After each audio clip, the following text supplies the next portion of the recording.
Angka kerugian negara kerap diperlakukan sebagai fakta yang pasti, namun praktik memperlihatkan sebaliknya. Nilai kerugian dapat berubah tergantung lembaga, auditor, dan metode yang digunakan. Ketika sesuatu yang seharusnya menjadi fondasi hukum justru bersifat lentur, maka keadilan kehilangan pijakan yang kokoh. Undang-undang memang memaknai kerugian negara sebagai kekurangan yang dapat dibuktikan secara nyata dan pasti. Tetapi dalam audit, pasti itu retak. Perbedaan metode total loss, net loss, atau real cost bukan sekadar variasi teknis, melainkan perbedaan tafsir yang dapat menentukan apakah seseorang bebas atau dipenjara. Yang dapat diterima dalam forum akademik berubah menjadi sumber ketidakadilan dalam forum keperadilan.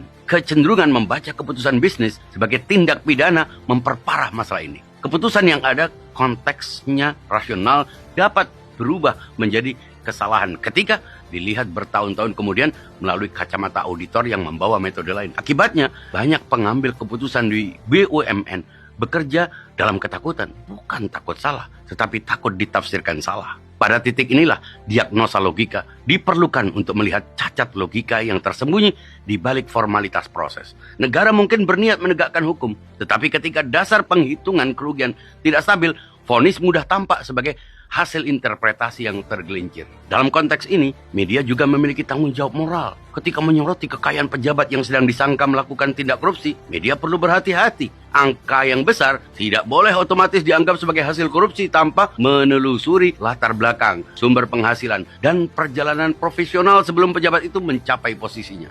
Pemberitaan yang tergesa-gesa dapat memperkuat stigma yang bahkan belum diuji melalui proses hukum.